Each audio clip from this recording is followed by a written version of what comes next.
ብዙዎቻችሁ የሚወደድ በብዙዎቻችሁ የሚከበር ብዙዎቻችን የምንወደው የምናከብረው በዝማሬዎቹ ብዙዎቻችሁ የተባረካችሁ ወንድማችን ነው ፓስተር ተስፋዬ ጫላ እንኳን ደህና መጣ ተሉታላችሁ። ቪዲዮ ልላክ። ኦኬ አብርተዋል። ሰላም ሰላም ቴዲ እንዴት አለ? ሰላም ነው ሆይ? ይሰማል ድምጼ?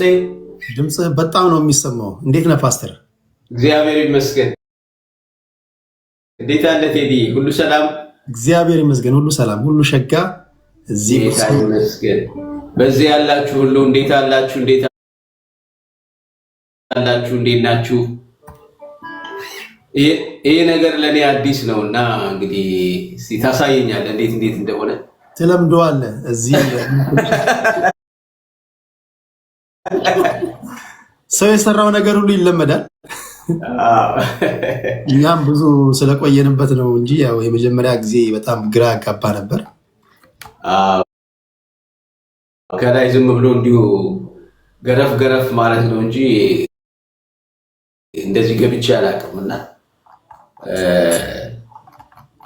መጀመሪያ ላይ ተቸግሬ ነበር። አይ ቲንክ ትክክል ነው ይመስለኛል። እስካሁን ያለው ልክ ነው አይደል? እስካሁን ያለው ልክ ነው። ለእናንተ ይሰማችኋል አይደል? የፓስተር ድምፅ አንድ እንግዳችን ወደ በኋላ አካባቢ ይመጣል።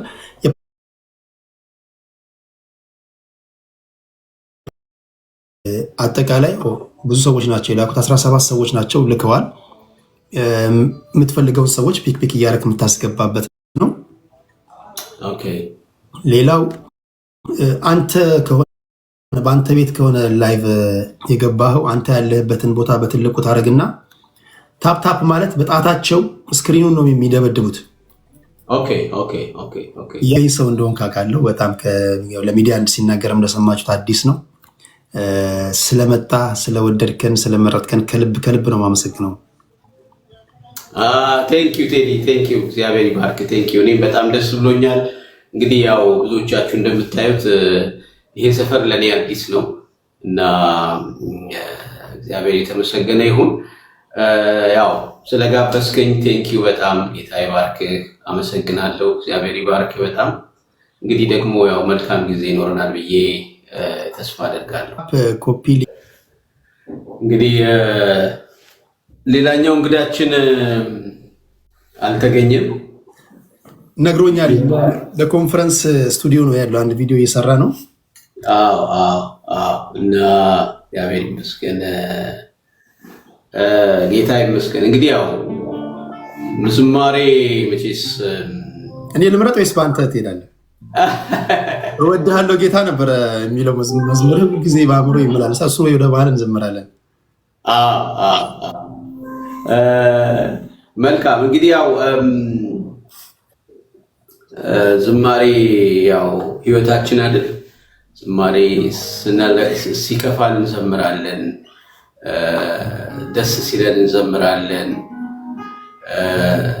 ለምስጋና እንዘምራለን፣ ስናለቅስ እንዘምራለን፣ ስንታመን ጌታን እንዘምራለን እና እግዚአብሔር የተመሰገነ ይሁን። እግዚአብሔር ይመስገን። ሰሞኑን ባለውበት በአንትወርፕ ቤተክርስቲያን እዚህ በመጋቢነት በማገለግልበት ቤልጅየም በዚህ ልክ በኦክቶበር ላይ ሁልጊዜ በየወሩ የሚደረግ የጾምና የጸሎት ጊዜ አለን እና ሰሞኑን በዛ ላይ እግዚአብሔር በብዙ እየረዳን ጌታን እያመሰገንን ማታ ደግሞ በላይቭ እየተገናኘን ዙም እንጸልያለን እና እግዚአብሔር የተመሰገነ ይሁን እና በዛ ላይ ሰሞኑ ስዘምረው የነበረውን ዝማሬ ወደ አንተም ስመጣ ያው እሱኑ ነው በልቤ ውስጥ ያለውና እግዚአብሔር የተመሰገነ ይሁን። አንተን ጠርቶ ማናፈረ፣ ተማምኖብህ ማንገሰረ፣ የተዘጋውን ትከፍታለህ፣ የታሰረውን ትፈታለህ፣ የታመመውን ታድናለህ፣ የሞተውን ታስነሳለህ። በጣም እንደ ጌታ መቼስ የምናመልከው አምላክ ከሁሉ በላይ አይደለም? ይሄን ሁሉ ማድረግ የሚችል ማንም ባለስልጣን የለም፣ የኛ ጌታ ብቻ ነው። ምናልባት አንዳንዶች የታመመን ሊያስነሱ ይችላሉ። ምናልባት የታመመውን ሊፈውሱት ይችላሉ፣ ዶክተሮች ሊፈውሱት ይችላሉ። የታሰረውን ደግሞ ባለስልጣናት፣ ፖለቲከኞች፣ ሌሎቹም ሊያስነሱት ይችላሉ። የታመመውንም ሊያድኑ የሚችሉ በዚህ ምድር ላይ ያሉ፣ ግን የሞተውን ግን የሚያስነሳ የኛ ጌታ ብቻ ነው። የሞተውን ብቻ በህይወት የሚያኖር የኛ ጌታ ብቻ ነው። ስለዚህ እግዚአብሔር የተመሰገነ ይሁን። ቸርነቱን ምሕረቱን እያሰብን በዚህ ዝማሬ ብንጀምር መልካም አይመስልም? ቴዲ በጣም ደስ ይለኛል። አንተን ጠርቶ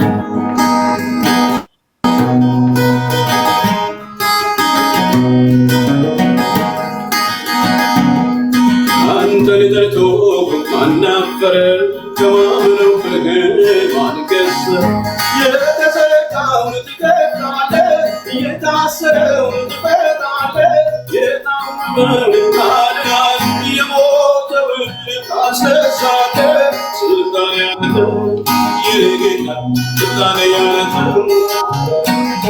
ስልጣን ያንተ ጌታ ስልጣን ያንተ ስልጣን ያንተ የኔ ጌታ ስልጣን ያንተ ስልጣን ያንተ ጌታዬ ሆይ ስልጣን ያንተ አንተን ጠርቶ ማናፈረ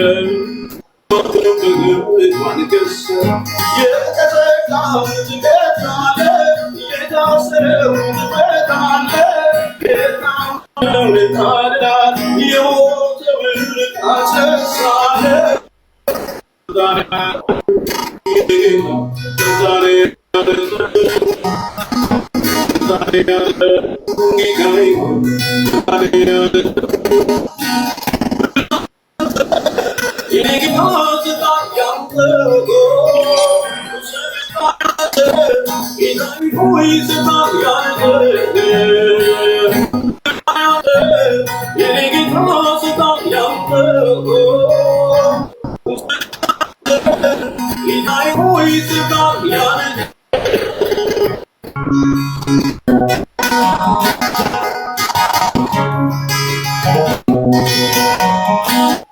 መርከቢቱ ስትናወጥ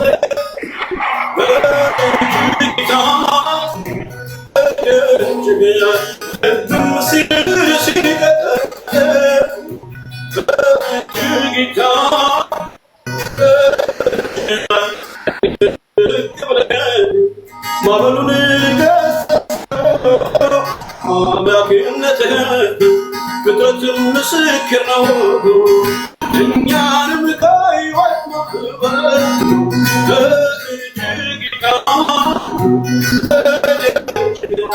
ስንት ጊዜ ያሳረፈን በእጅ ጌታ ስንት ጊዜ ረዳህን ስንት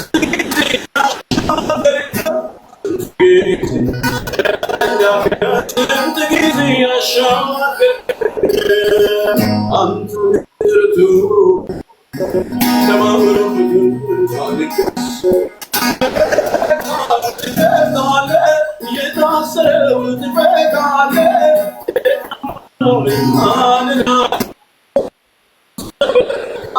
ስልጣን ያንተ የኔ ጌታ ስልጣን ያንተ ስልጣን ያንተ ጌታዬ ስልጣን ያንተ ስልጣን ያንተ የኔ ጌታ ስልጣን ያንተ ስልጣን ያንተ ጌታዬ ሆይ ስልጣን ያንተ የኔ ጌታ ስልጣን ያንተ ጌታዬ ስልጣን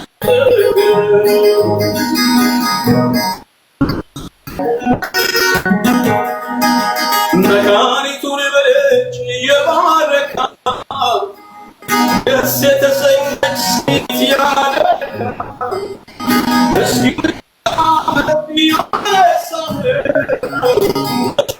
ሸልማ ያበጣ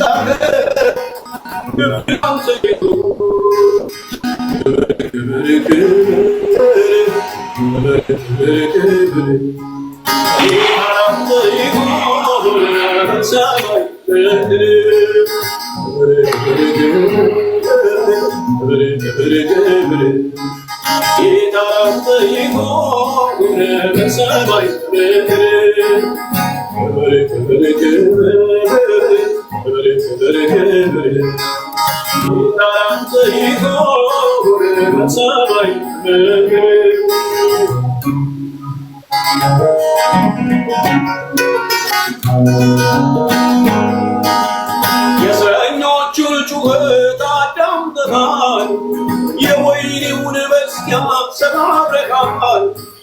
ሰው የረሳቸውን አንተ አስታውሰሃል፣ የአልጋ ቆራኞች ፈውሰሃል። ክብር ያንተ ይሁን፣ ክብር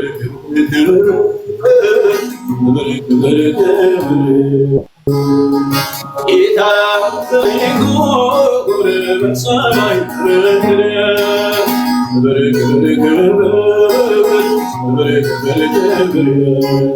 ጌታ ይሁን በሰማይ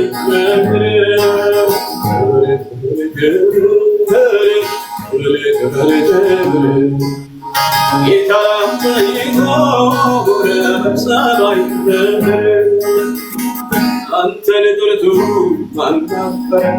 ተማምኖብህ ማን ከሰረ?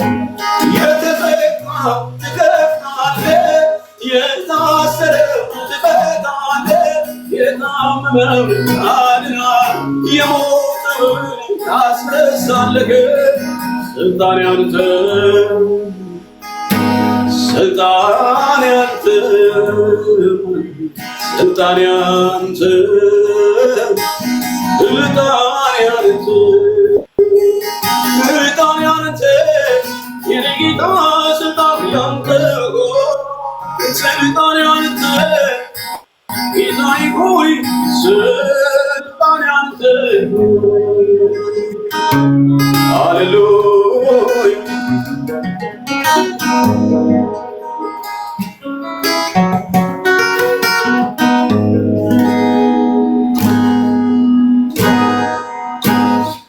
አሜን። ዋው ድንቅ ነው፣ ድንቅ ነው። አሜን አሜን። ጌታ ይመስገን። ኔትወርክህ ብቻ ትንሽ እየተቆራረጠ አስቸግራቸው። ያው የውጊያ ነው። ኦኬ ምንድን ነው የኔ ነው ችግሩ? ያለህበት ቦታ ሊሆን ይችላል።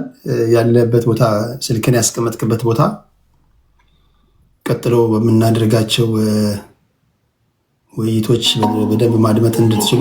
አሁን እንዴት ነው ይሰማችኋል? ሳይቆራረጥ እኔ ጋር ነው ያለው ችግሩ። አንተ ጋር ነው ኔትወርክህ። ኦኬ አሁን ጥሩ ነው አይደል? አሁን እንዴት ነው? አሁን ጥሩ ነው እያሉ ነው። እሺ መሀል ላይ የሚቆራረጥባችሁ ከሆነ ትነግሩናላችሁ። ኦኬ አሁን ጥሩ ነው እያሉ ነው። ኦኬ ቅድም ነው።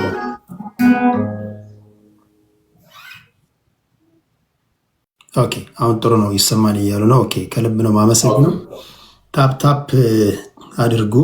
ኮፒ ሊንክ ሼር ማድረግን እንዳትረሱ።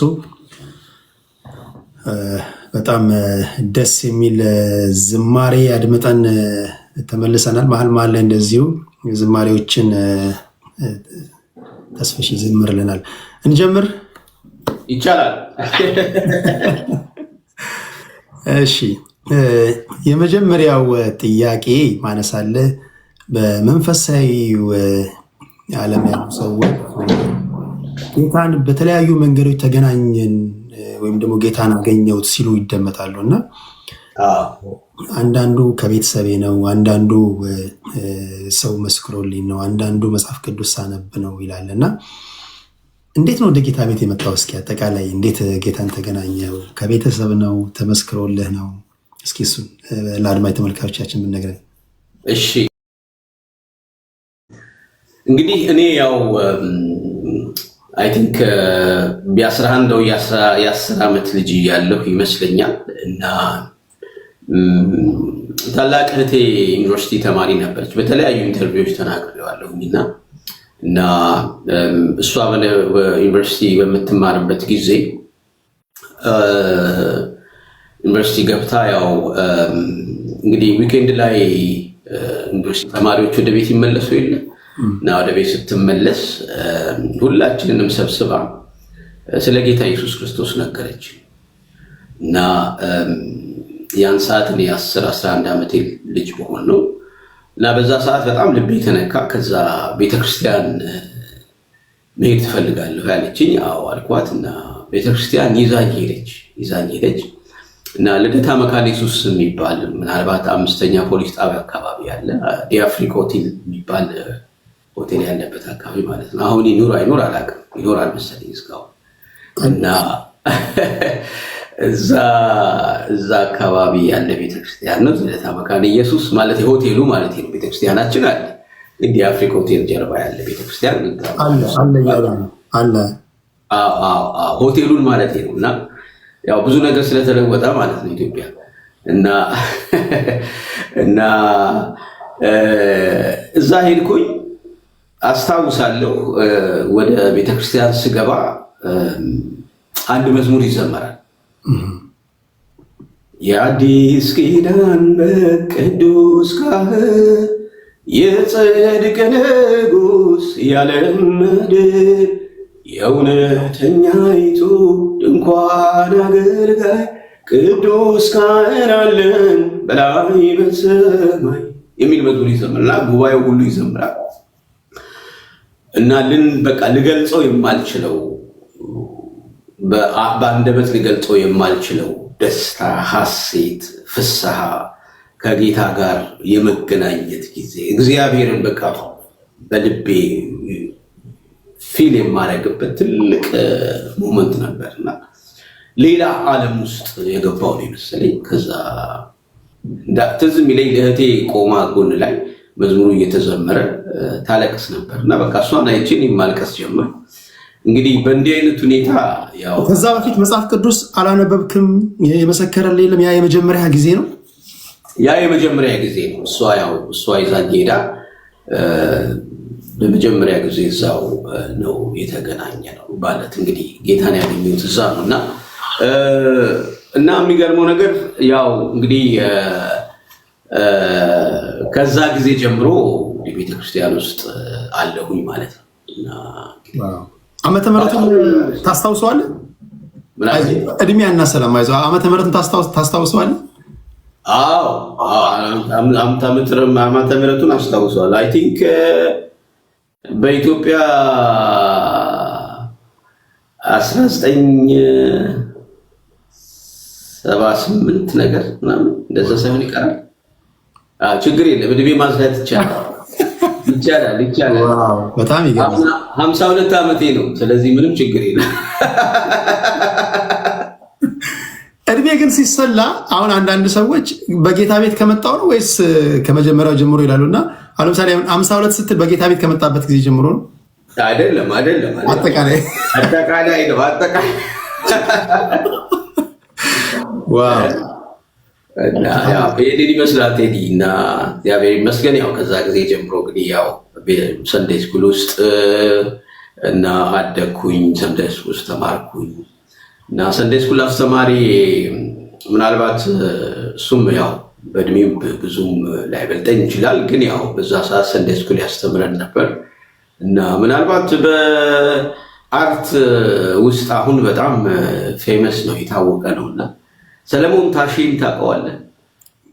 ሰለሞን ታሼ ማለት ጋጋ ነው? አዎ ያ እሱ የዛን ጊዜ ነበር። አዎ እንዴ እኔ ሰንደይ ስኩል ያስተማረኝ እሱ ነው።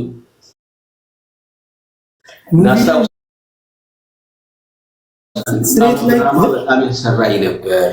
ድራማ በጣም ወዳል። ድራማ ጽፋለሁ፣ ድርሰቶች ጽፋለሁ እና ከባይብል ጋር የተያዙ ድርሰቶችን እንደዚህ እና ይገርማል። በዛ ጊዜ ራሱ በቃ ስለ ጌታ ማለት አሁን ስለ መጽሐፍ ቅዱስ ታሪክ ሲያስተምረን በጣም በሚገርም አርቲስቲክ በሆነ መንገድ ነበር የሚያስተምር።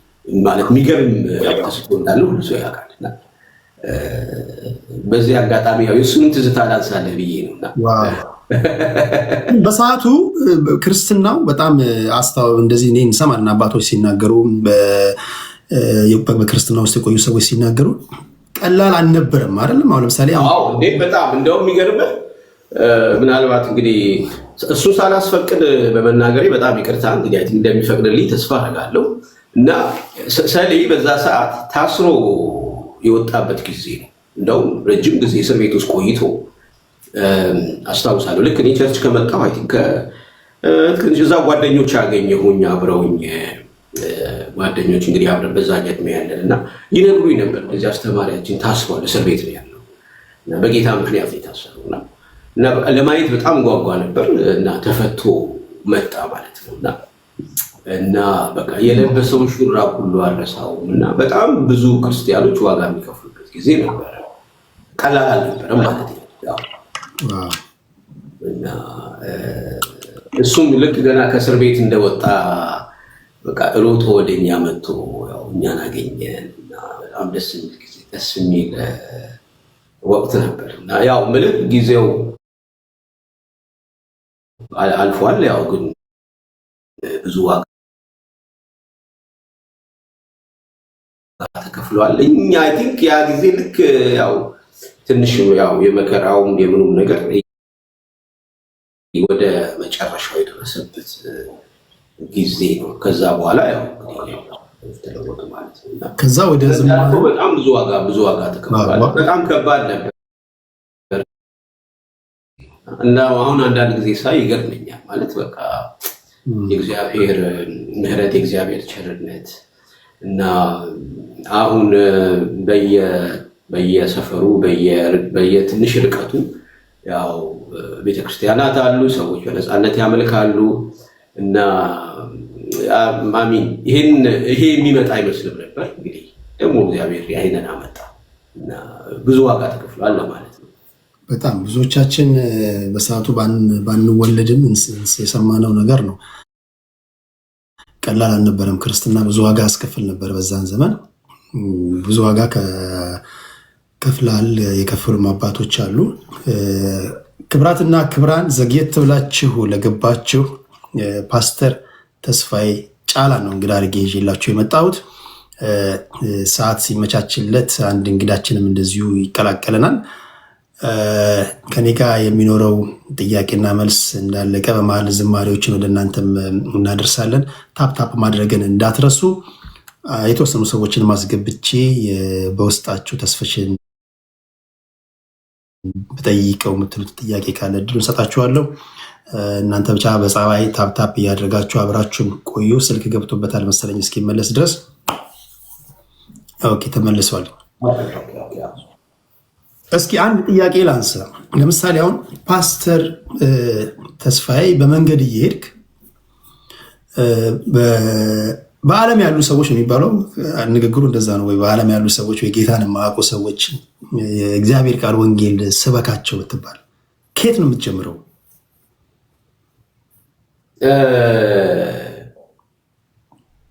ይሄማ ከፍቅር ነው። ከፍቅር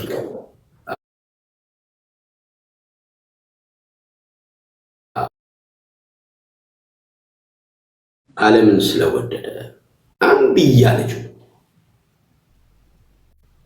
ለሰው ልጆች መድኃኒት ይሆን ዘንድ ፈውስ ይሆን ዘንድ ለሰው ልጆች መዳን ይሆን ዘንድ አንድያ ልጁን ለሰው ልጆች ሁሉ ሰጠ ነው የሚለው እግዚአብሔር። አንድያ ልጅ ብርቅ የሚለው ልጁ ያን አንድ ልጅ ነው ለኔ ለግሌ ለአንተ ለግል ለማንኛውም ሰው በዚህ ምድር ላይ ላለ ሰው ሁሉ እግዚአብሔር የሰጠው ስጦታ አንድ ስጦታ ያ አንድያ ልጁን ኢየሱስ ክርስቶስ ነው። እርሱ ስለኔና ስለ አንተ ዋጋ ከፍሎ አሁን ስለሚሰሙ ሰዎች አሁን በዚህ ስለሚሰሙ ሰዎች አሁን በዚህ ስለሚያዩ ሰዎች አሁን በተለያየ አጋጣሚ ይሄንን ያንተን ፕሮግራም ለሚከታተሉ ሰዎች ምናልባት ስለ ሃይማኖት ብዙም ግድም አይላቸው ወይም የተለያየ አመለካከት ያላቸው ሰዎች አንድ ነገር ማቀው አንድ ነገር እውነት እንደሆነ እርግጠኛ ሁኝ የምናገረው ጌታ ኢየሱስ ክርስቶስ ለእነሱና ለኔ ላንተ ሕይወቱ ሰጥቷል። እግዚአብሔር እኛን ስለሚወድ ፍቅር ነው። እግዚአብሔር ሲጀምር ወዶም ነው የጀመረው። እግዚአብሔር ሲጀምር ተቀብሎ ነው የጀመረው። እግዚአብሔር ሲጀምር መፍትሄ ሰጥቶ ነው የጀመረው። እሱም በክርስቶስ ኢየሱስ በኩል ነው።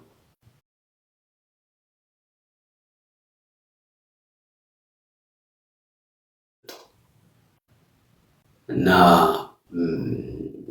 እግዚአብሔር ይመስገን ይሄ ቸል የምንለው አጋጣሚ የምንሰማው ሳይሆን የመለኮት ጥሪ ነው። መለኮት ሲጠራ ከሰማይ እግዚአብሔር ሲጠራ ከሰማይ በልጁ በኢየሱስ ክርስቶስ በኩል ነው የተጠራው እና ከዚህ የሚበልጥ እውነት ከዚህ የሚበልጥ ህይወት የለም። ቴዲ እግዚአብሔር ይባርክ። አሜን አሜን አሜን። ካስረዘምክ በለኝ እንግዲህ ምንም ሰው 200 ሰዎች በፍቅር ይኸው የፍቅር እዚህ ኢሞጂ ነው የሚባለው የፍቅር ምልክት እየገለጹ ነው። እሱ የቱ ጋር የቱ አንተ ነው የምታየው? ኮመንት ወደ ላይ ሲያልፍ አይታየም? ኦኬ ከጎን የሚሄዱት ማለት ነው። እነዚህ አድማጮቼ የሚጽፉት ነው። የተለያየ አይነት ኮመንት ይጽፋሉ። የውስጣቸውን ፊሊንግ የሚጽፉበት ነው። ያው ዓለም ላይ ስላለን ብዙ አይነት ኮመንቶች ናቸው ያሉት። በብዛት ግን እዚህ እያዩ ያለሁት የፍቅር ኮመንት ነው። ከልብ ነው ማለት ነው። አይነት ኮመንት ቅድምም አንብቤያለሁ። ተስፍሽ ይሄ ቦታ ለአንተ አይደለም የሚል አንብቤያለሁ። የት ነው ታዲያ? መድኃኒት የሚያስፈልጋቸው ጋር ነው። ቴዲ ወዴት ነው ያመጣኸኝ ያልኩህ እኮ ይሄ ለአንተ አይገባም የሚል ጽሑፍ አንብቤያለሁ። ይሄ ነው እንደው ትክክለኛ ቦታ። ህመምተኞች ናቸው መድኃኒት የሚያስፈልጋቸው። በጣም በጣም ነው ማመሰግነው አድማጮቼ። መሀል ላይ ደግሞ አንዳንድ ጥያቄዎችንም አከል አድርጋለሁ። ብዙ ጊዜ ሰዎች ወደ ጌታ ቤት መጡ ሲባል ገንዘብ ተከፍሏችሁ ነው። ተስፍሽማ ያኔ ወደ ጌታ ቤት ስትሄድ የሆነ ሳንቲም ተሰጥቶ ነው፣ የሆነ ጥቅማ ጥቅም ኖሮት ነው ይባላል እና እንደ ወደ ጌታ ቤት ስትመጣ ተከፍለዋል?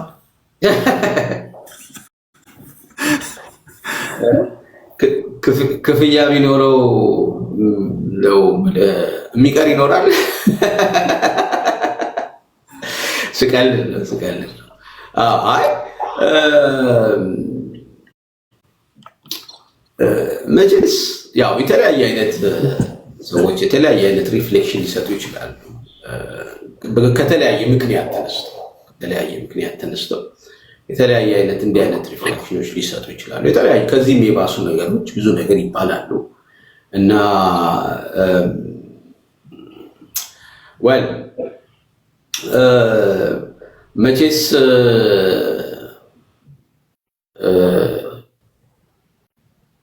እውነት ሲገለጥልህ ወይም እውነት ሲበራልህ እውነት ወደ ህይወት ሲገባ እውነት በቃ በልብህ ሲገለጥ ወደኋላ የምትልበት አቅም አይኖርም እና ጌታን የመከተል ጉዳይ የእውነት ጉዳይ ነው፣ የመገለጥ ጉዳይ ነው። ሰዎች ገብቷቸው አምነውበት ኢየሱስ ክርስቶስ ጌታዬ ነው ብለው አምነው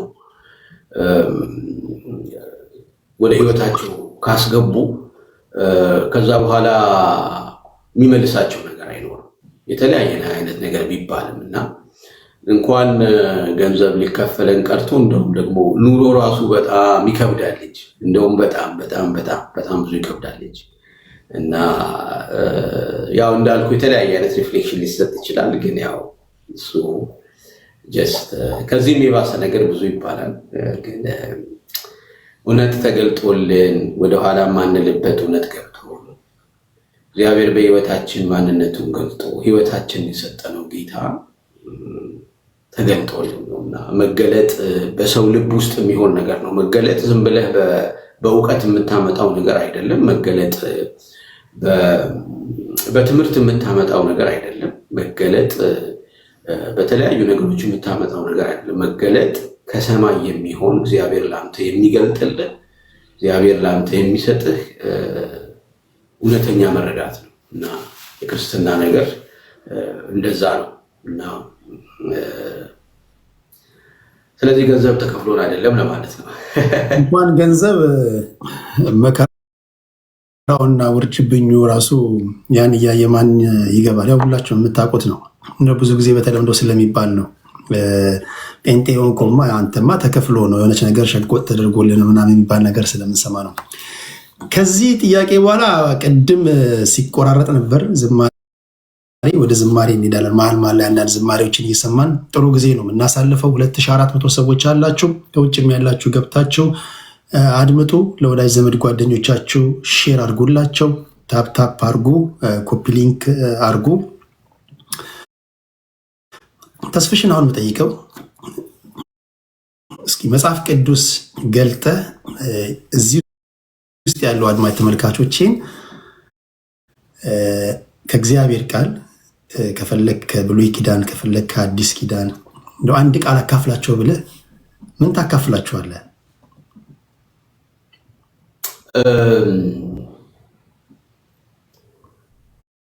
በጣም ሁልጊዜ በቃ የህይወቴ መመሪያ ነው የምለው በጣም ብዙ ቻሌንጅ የሚያደርገኝ ቃል አለ እና ምናልባት እንግዲህ ፊልጵስዩስ ምዕራፍ 2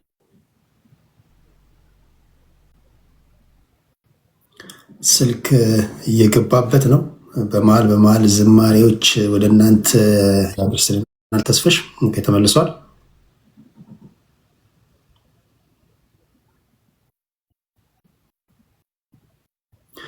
ገናናው የኛ ኢየሱስ ይዘመራል ይዘመራል። ታፕታፕ እያደረጋችሁ ጠብቁ። የምትደውሉበት ያው እንግዲህ ብዙ ኃላፊነት አለበት። የተደወለበት ነው ስልክ ቲክቶክም አዲስ ስለሆነ እስኪያስተካክለው በትዕግስት ተጠብቃላችሁ።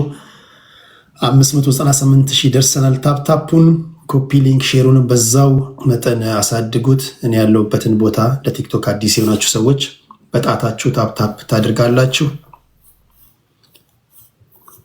አይ ቲንክ ጠፋሁ መሰለኝ አይደል? አሁን ተመልሰሃል። ኦኬ። ድምጼ ይሰማህ ነበር ወይስ እንዴት ነው ነገሩ? ይሰማኛል። ስልክ እየገባብህ ነው አይደል? አዎ ስልክም እየገባብኝ ነው እና እንዴት እንደማድረግ አላውቅም። ቀደም እኮ ኤርፕሌን ሞድ ላይ ካደረገው ስልህ ያው በስልክ ነው ስትለኝ ጊዜ ወይ ኤርፕሌን ሞድ ላይ ካደረግከው አይረብሽውም። ስላይድ ዳውን ኢንተርኔት የሚቆራረጣል እንደሱ ከሆነ ዋይፋይ አለሃል? ዋይፋይ አለኝ። ኤርፕሌን ሞድ ላይ ካረከው ዋይፋዩ ይሆናል። የሚመጡ ስልኮች ግን የሚረብሹ አይመስለኝም። አሁን እንዴት ነው? አሁን ጥሩ ነው። አረከው ኤርፕሌን ሞድ ላይ አረከው? ኤርፕሌን ሞድ ላይ አረከው። በቃ እስኪ እናየዋለን። ምናልባት በዋትስአፕ ካልደውሎ በስተቀር በመደበኛው ላይረብሹ ይችላሉ። እሺ ኦኬ ኦር ዶንት ዲስተርብ ሞድ ላይ አድርገው።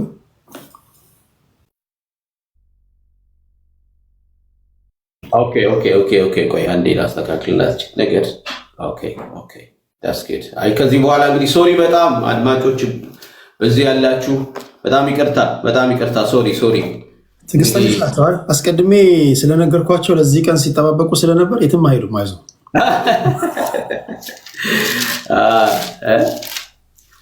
ያው እችን ነገር ብዙም አላውቃትም። ላይቭም ገብቼ ስለማላውቅ ችግር የለም። ዛሬ መጀመሪያ ነው እንግዲህ ከዚህ በኋላ ኤክስፐርት ትሆናለህ። አይዞህ አይደለ? ፎሎ አድርጉት። እዚህ ውስጥ ያላችሁ በሙሉ ተስፍሽ ላይ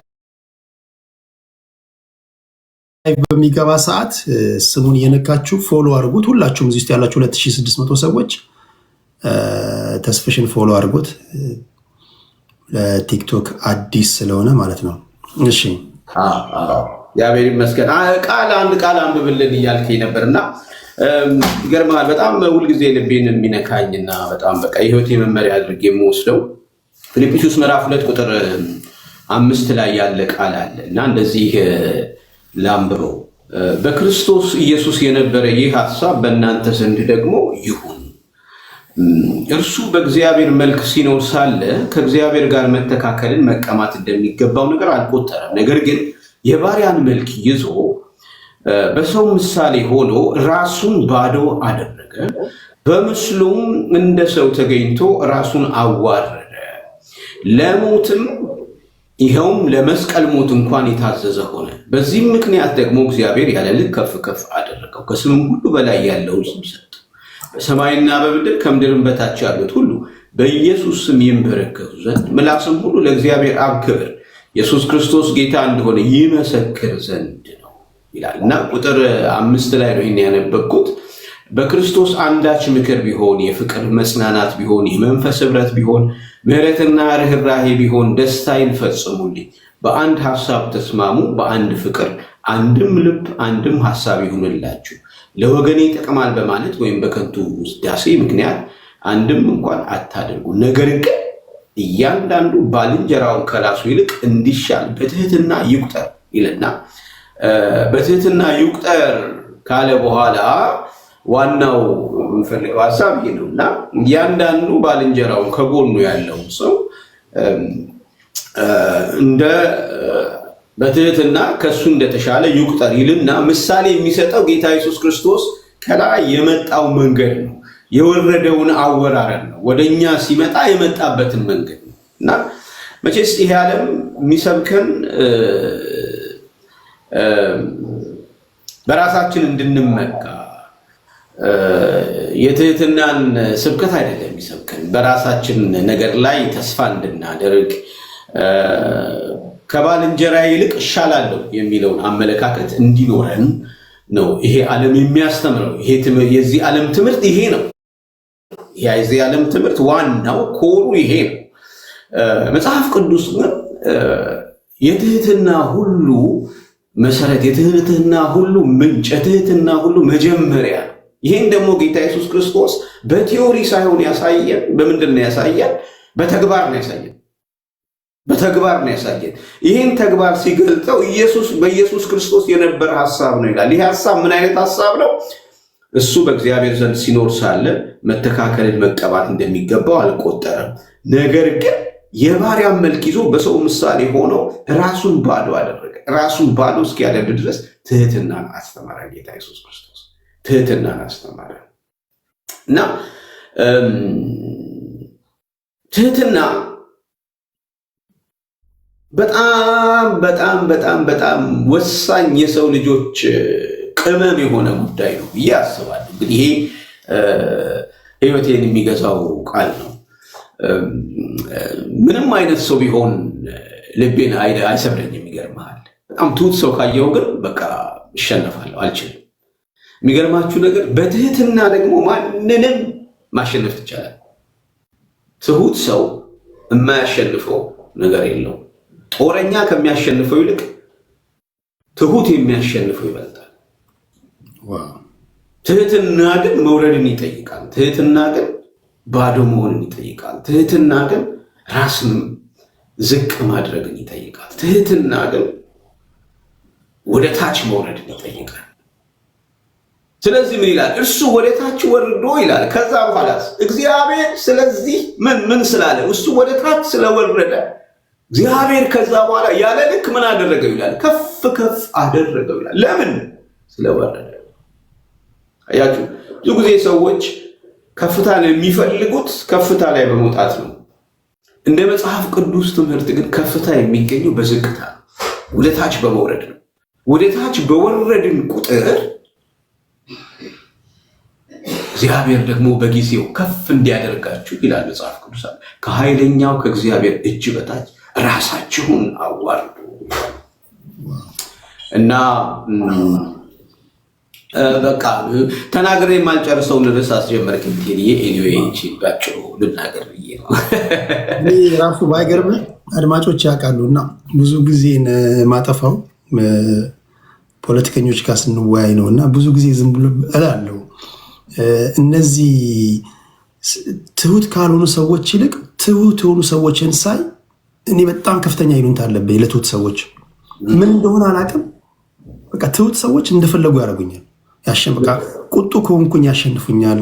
ሊያዙኝ ሁሉ ይችላሉ፣ እንደፈለጉ ሊሆኑ ይችላሉ። እና እንዳልከው በትህትና ውስጥ የሆነ አንዳች ሊነገር የማይችል የሆነ ኃይል አለ። እውነት ነው።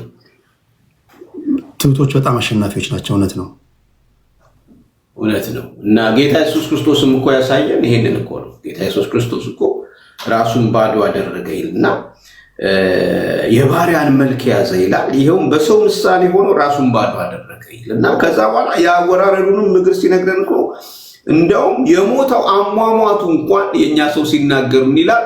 አሟሟቴን አሳምረው የሚባል ንግግር አለ። ታውቃለህ? አሟሟቴን አሳምረው ምንድነው? ሞት ራሱ መልክ አለው ማለት ነው። ሞት የሚያምር ሞት አለ፣ የማያምር ሞት አለ። ጌታ ኢየሱስ ክርስቶስ የሞተው ሞት የመስቀል ሞት ይባላል። የመስቀል ሞት ማለት የመጨረሻ ወንጀለኛ የሆነ ሰው፣ የተረገመ ሰው የሚሞትበት አሟሟት፣ በቃ የመጨረሻ ቅጣት፣ የቅጣት የመጨረሻ ጥጉ በመስቀል ላይ ተሰቅሎ በሞት ነው። ጌታ ኢየሱስ ክርስቶስ ሰው መሆኑ ሳያንሰው የሞተው አሟሟት ግን የሚገርመው ነገር ወደ ታች አወራረዱ ጥልቀቱን ስትመለከት የትህትናውን ጥልቀት ስትመለከት የመስቀል ሞት እስከ መስቀል ሞት ድረስ ታዘዘ ይላል። ይገርማል። እና እውነት ነው ትህትና እግዚአብሔር ይህንን ያብዛልን ወዳጆች፣ እግዚአብሔር ይህንን ያብዛልን። በጣም ይገርመኛል። እኔ ይገርመኛል አሁን ዓለማችን ቴዲችን ነገር ነው ብናገር በጣም ደስ ይለኛል። በብዙ ነገር በጣም እኮ በልጽገናል እኮ አይደል? አሁን በጣም ዓለማችን በብዙ ነገር ሄዳለች። ቴክኖሎጂው በጣም ፈጣን ነው። የሰው ልጆች በጣም በሚያስገርም ሁኔታ ብዙ ነገሮችን ፈጥረዋል። ወደ ሰማይ ወጥተዋል። ጠፍርን አልፈው ሄደዋል። ብዙ ነገር ላይ ደርሰዋል። የሕክምናው ቴክኖሎጂ በቃ መናገር ከምንችለው በላይ ሆነዋል። ብዙ ማለት እንችላለን። የአርቲፊሻል ኢንተለጀንስ በጣም በጣም በጣም ሄደዋል። ግን ይህን ሁሉ ሆነ ግን በሰላም መኖር አቅቶናል። አይገርምም? በሰላም መኖር አቅቶናል። አውሮፓ ውስጥ ብትል ጦርነት አለ። አፍሪካ ውስጥ ብትል ጦርነት አለ። ጦርነት የሌለበት ግጭት የሌለበት ይሄ የሆነ ትክክል ያልሆነ ነገር አለ ማለት ነው። የሆነ ትክክል ያልሆነ ነገር አለ። እንዴት ነው ይሄን ሁሉ ደርሰን ይሄን ሁሉ ደረጃ ላይ ደርሰን በሰላም መኖር ያቃተን ለምንድን ነው? ይሄ እንግዲህ በአገራት ደረጃ ስናይ ነው። እሱ ብቻ ሳይሆን ከቤተሰብም ጀምሮ አብረን ከምኖርበት ሶሳይቲ ጀምሮ ያንን ሁሉ ስንመለከት በሰላም መኖር ያቃተን የትሑታን ልብ በልባችን ስለሌለ እና ጀስት ቆንጆ ዝም ብዬ ልጨምር ብዬ ነው። ቴንክ ዩ ቴዲ። መቼስ ይሄ ዛሬ በቲክቶክ መንደር የማይባክን ጊዜያችሁ ነው። ካሳለፋችሁት ጊዜ በብዙ የምታገኙበት እንደሆነ ተስፋ አድርጋለሁ። ታፕታፕ ታድርጋላችሁ። የምንወደውና የምናከብረው ፓስተር ተስፋዬ ጫላ ነው እዚህ እንግዳ አድርጌ ያመጣሁት። በድጋሚ አክብሮኝ ስለመጣ አድማጭ ተመልካቾችን አክብሮ ስለመጣ ልምዱን ሊያካፍለን ስለመጣ ከልብ ነው የማመሰግነው። ለቲክቶክ አዲስም ስለሆነ ነገ ከነገ ወዲያም ወንጌሎችን ቤቱን እየከፈትን የእግዚአብሔር ቃል ያካፍላችኋል፣ በዝማሬ ይባርካችኋል። ስሙን እየነካችሁ ሁላችሁም እዚህ ውስጥ ያላችሁ 2600 ሰዎች አንዳችሁም ሳትቀሩ ፎሎ ማድረግን እንዳትረሱ። ፎሎ አድርጎት። በመሀል ብንዘምር ምን ይመስላል? እሺ እዚህ ከላይ ያለው 2.5 የሚለው ይታየኛል። ሌላ ደግሞ እዚህ ከኔ ፎቶ በላይ ደግሞ 13,000 ምናምን የሚል አለ። ምንድን ነው ልዩነቱ? እንግዲህ ያው ያስተማር ቴዲ በዚህ 2.6 የሚለው ይታያል። ከላይ ያለው 2600 ሰዎች እያዩ ነው ማለት ነው። እንደዚህ ደግሞ ስክሪንን እንደዚህ ስታደርግ እስቲ ቆይ ቶታል ቪው አሁን ወደዚህ ራይት ሳይድ ከቀኝ ወደ ግራ ስታዞረው ስክሪንን አሁን ለኔ አጠቃላይ ኢን ኤንድ አውት እያሉ 40,000 ሰው እስካሁን አይቶታል። 40,000 ሰው። ኦኬ እዚህ ጋር እኔ ላይ ደግሞ 13,000 ምናምን ይላል። እሱ ምንድን ነው? አንተ ጋር 13 ይሄ ሰዎች ለአንተ በመንፈሳዊ ቋንቋ የፍቅር ስጦታ ጊፍት፣ አበባ፣ ኮፍያ ሲሰጡ 13K ማለት ነው። እና ይህንን ቻይኖቹ ነው የስጦታው ነው ይሄ ስጦታው ነው። እዛ ጋር ደግሞ ኮርነር ላይ ደግሞ የምታየው 758,000 እሱ ታፕታፕ የተደረገበት ነው። እያንዳንዱ ታፕታፕ ይቆጥሯል አልጎሪዝሙ። በተረፈ ዋናው ታፕታፕ ማስደረጉና ሼር ማስደረጉ ነው። እዚህ ጋር አሁን 10.2 ይታያል። 10.2 እሱ ሼር ተደርጓል። ይሄ ነው። ቀስ እያልን እንማራለን። እንዘምር እንዴ? በጣም ደስ ይለኛል። የዝማሬ ሰዓት ነው። ታፕታፕ አድርጉ ሁላችሁም። ኮፒ ሊንክ ሼር ማድረግን እንዳትረሱ።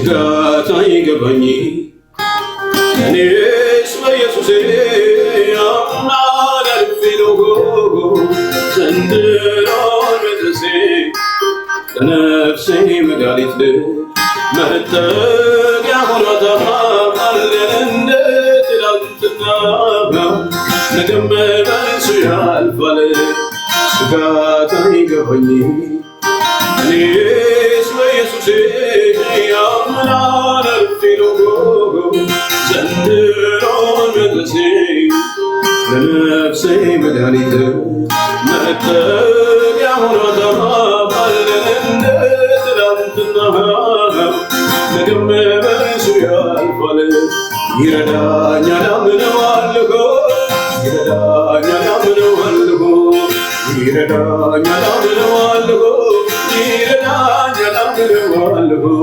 ያግዘኛል አምነዋለሁ ያግዘኛል አምነዋለሁ ያግዘኛል አምነዋለሁ ያግዘኛል አምነዋለሁ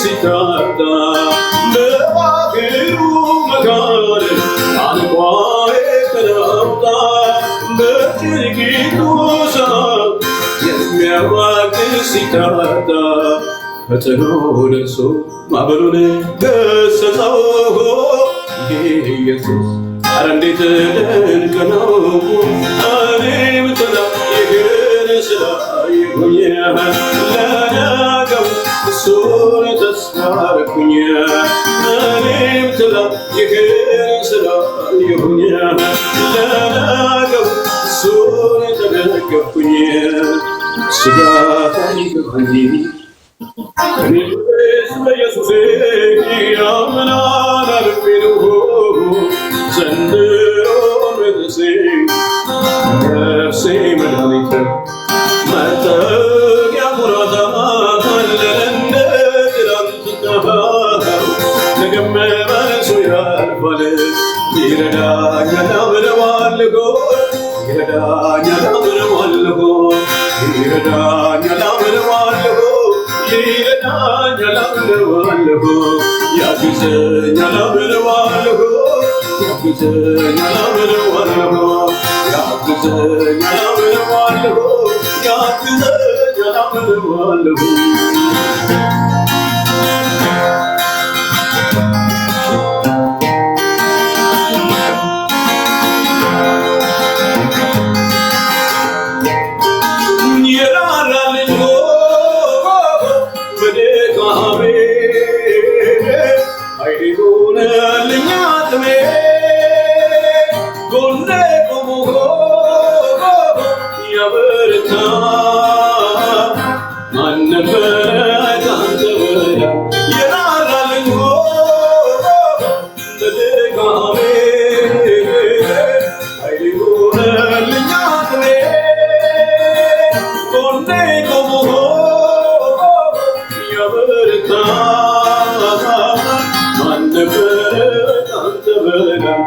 መቸረሳው መይዘነጋ ሁሉንም አስታውሳለሁ ከሕፃንነቴ ጀምሮ ስትመራ ማዳንህን አይቻለሁ እጆቼን ላንሳ ላክብርህ ምስጋናዬን ተቀበለው ብቻውን ታምር የሚያደርግ የሚሠራ እንዳንተ ያለ ማን ነው እንዳንተ ያለ ማን ነው እንዳንተ ያለ ማን ነው እንዳንተ ያለ ማን ነው እንዳንተ ያለ ማን ነው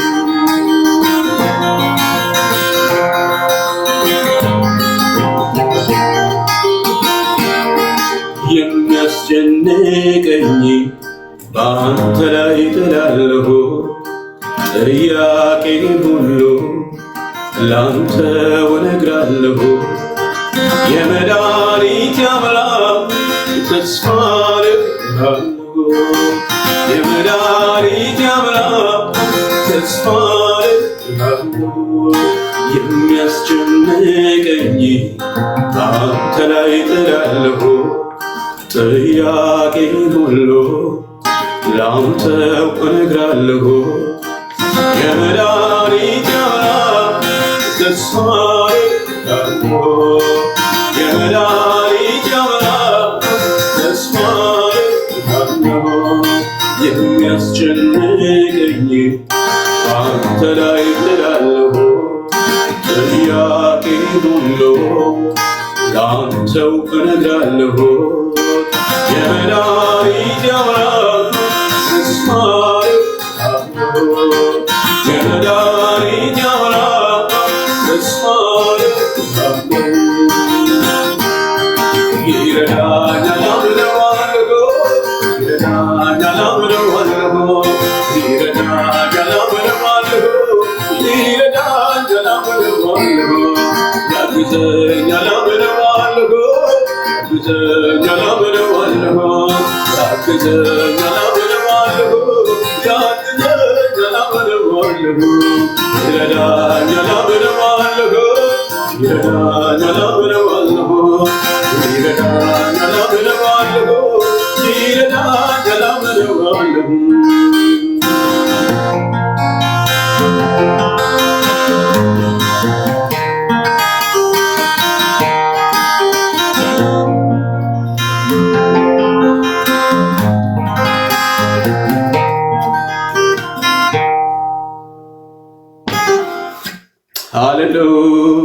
ሃሌሉያ። እግዚአብሔር ይባርክ። እግዚአብሔር ይባርክ። ተስፍሽ አሜን፣ አሜን፣ አሜን፣ አሜን። ወዳጆቼ ጌታ ይባርካችሁ። እንዴት ነው? እየተባረካችሁ ነው? እንዴት ነው? ቅዳሜያችሁ እንዴት እየሄደ ነው?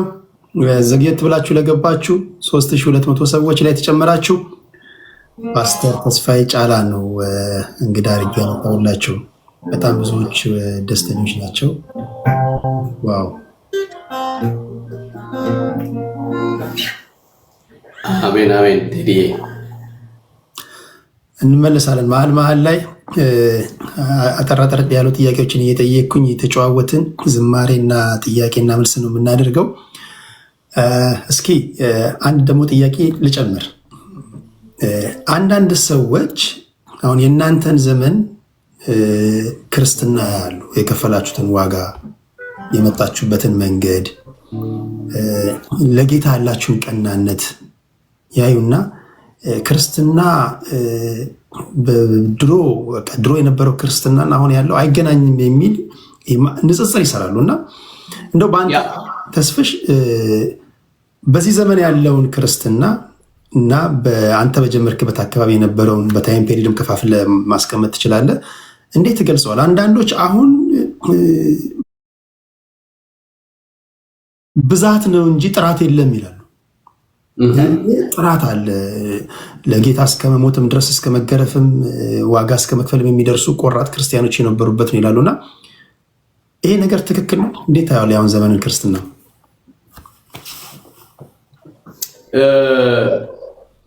ያው እንግዲህ እንዳልከው ነው ቴዲ። ማለት ያው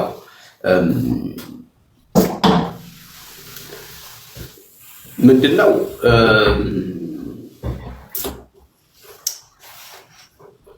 ሁልጊዜ ክርስትና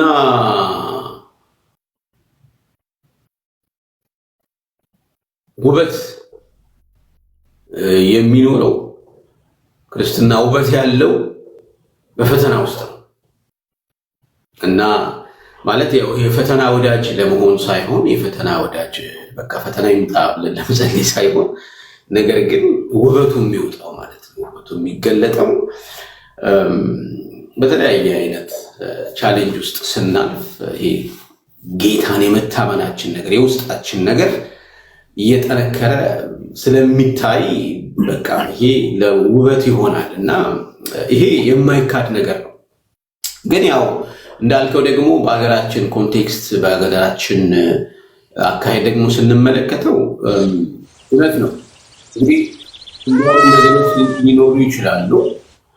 ምንድነው? አንደኛ ቁጥራችን እንደ አገርም አይደል የዛሬ 20 ዓመት የነበረው የምድራችን የሰው ፖፑሌሽን ቁጥርና አሁን ያለው አንድ አይደለም፣ በብዙ ቁጥር ጨምሯል። በዛው መልኩ ደግሞ እንግዲህ ይሄ የወንጌል አማኝ የሚባለው ክርስትናም ደግሞ በዛው በኩል ጨምሯል። ግን በተወሰነ እንዳልከው በዘመናት ብንከፍለው እንዴት ነው የሚሆነው?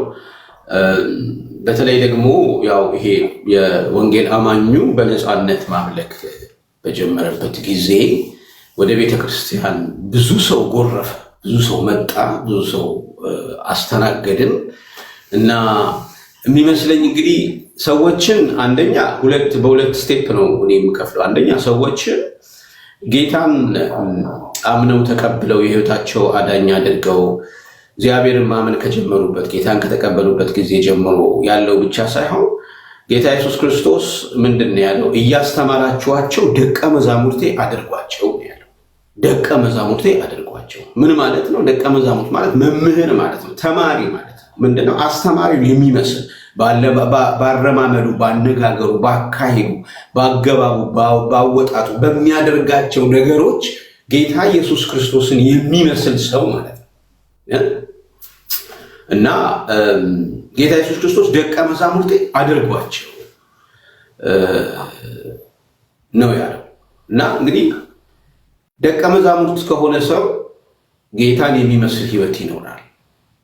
ልክ የጌታውን አይነት አረማመድ፣ የጌታውን አይነት አካሄድ ይሄዳል። ካልሆነስ? ስለዚህ አንድ ሰው አምኖ ቤተክርስቲያንም እየመጣ ስሙ ክርስቲያንም እየሆነ በየትኛውም እምነት ሊሆን ይችላል፣ በኦርቶዶክስም ሊሆን ይችላል፣ በፕሮቴስታንቱም ሊሆን ይችላል፣ በካቶሊኩም ሊሆን ይችላል፣ በተለያየው ሊሆን ይችላል አይደል? እግዚአብሔርን አምናለሁ ብሎ ነገር ግን አስተማሪውን የሚመስል የደቀ መዝሙር ህይወት ከሌለው ህይወቱ የተለወጠ ሊሆን አይችልም። ስለዚህ እኔ ሳስበው አሁን ምናልባት ብዙ አማኞች ሊሆኑ ይችላሉ፣ በጣም ብዙ አማኞች፣ ቁጥራቸው በጣም ብዙ አማኞች ሊሆኑ ይችላሉ። ግን ደቀ መዛሙርት የትኞቹ ናቸው የሚለውን ስንመለከት እዛ ጋር እንግዲህ ልዩነት ሊሆን ይችላል። ደቀ መዝሙር ማለት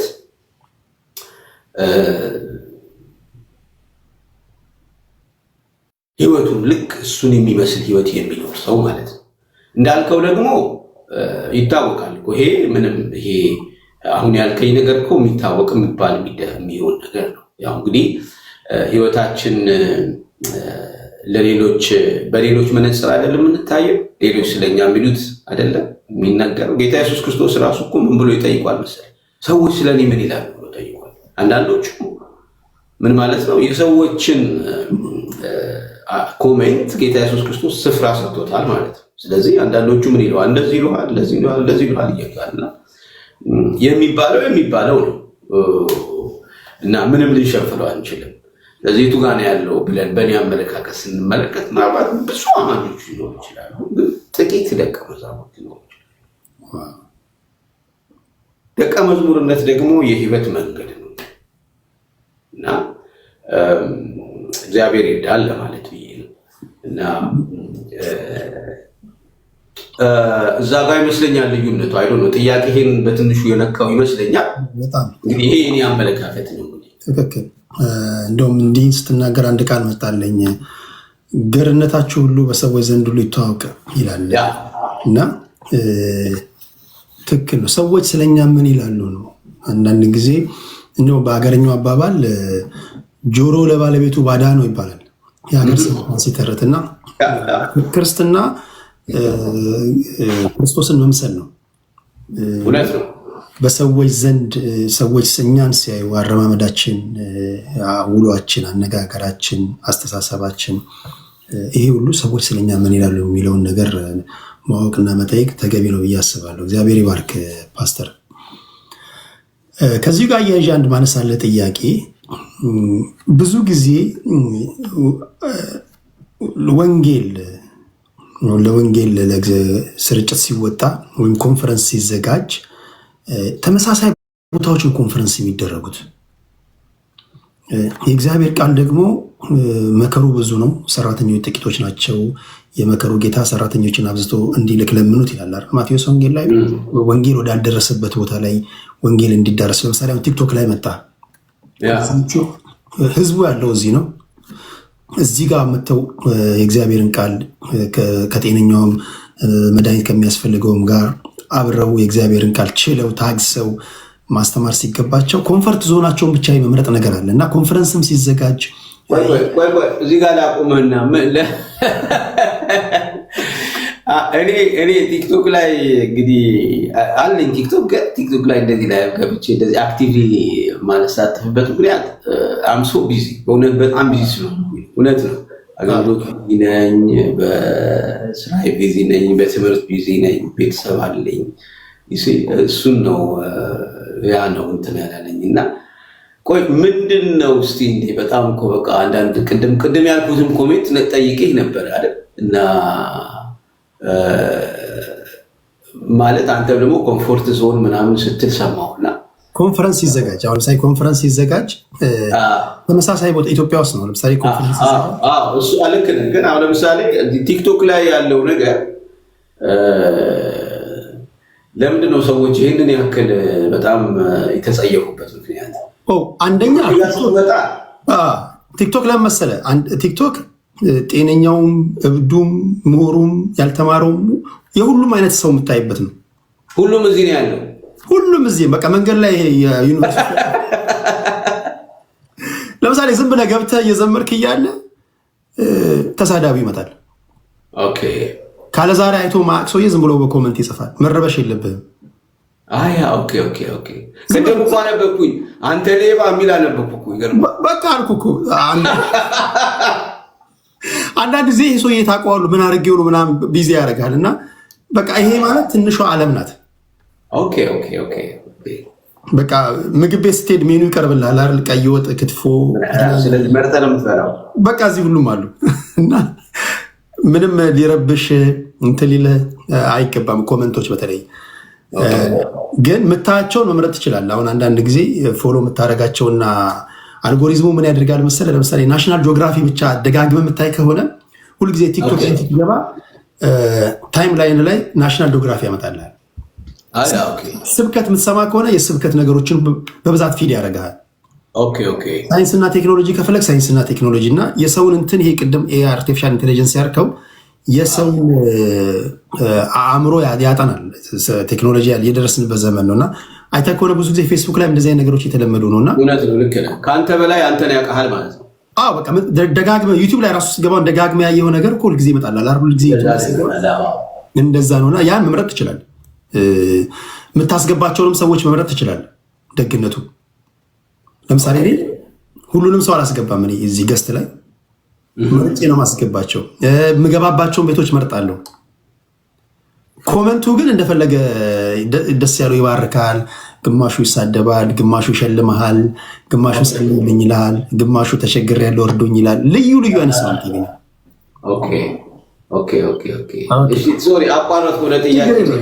ችግር የለውም። እየተዘጋጀ ስለሆነ ወደ ቲክቶክ ለመምጣት እንትን እንዳትል ብዬ ነው። ጥያቄ ለምሳሌ ኮንፈረንስ ሲዘጋጅ አዳዲስ ቦታዎች ብዙ ጊዜ ሳይሆን የተለመዱ ቦታዎች ነው። ወንጌል ለምንድነው ስርጭቱ ማይሰፋው የሚሉ ወገኖች አሉ እና እንደዚህ አይነት ነገሮችን ታዝበሃል ለማለት ነው። ታዝበሃል ምናልባት?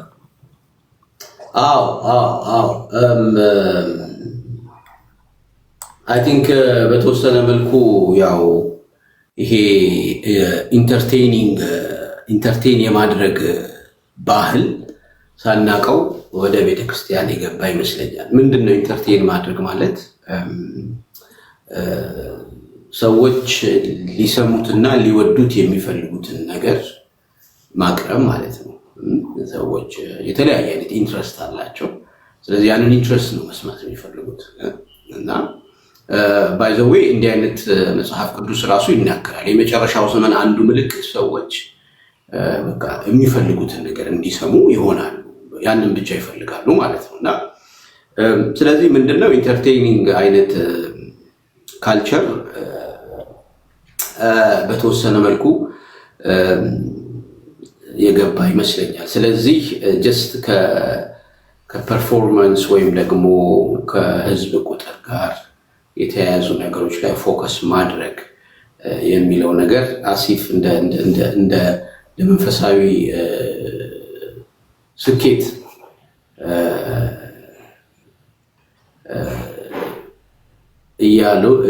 የሆነ ስለመጣ ከዛ አንጻር ያው በዛ አንጻር ይመስለኛል እንግዲህ ያው ብዙዎቻችን እንዳልከው ወደ ሌለበት ከመሄድ ይልቅ ወደ ሞቀበት የሚለው ሀሳብ በጣም ብዙዎቻችንን ያው በጣም ኢንፍሉዌንስ ያደርገን ይመስለኛል። እና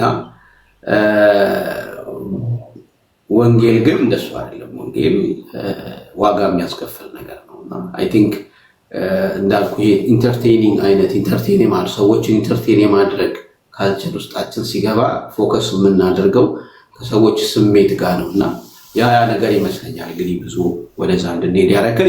ያልከው ግን ልክ ነው። ወንጌል ግን ዋጋ የሚያስከፍል ወደሌለበት ቦታ እንድንሄድ ነው መጽሐፍ ቅዱስ የሚነግረን።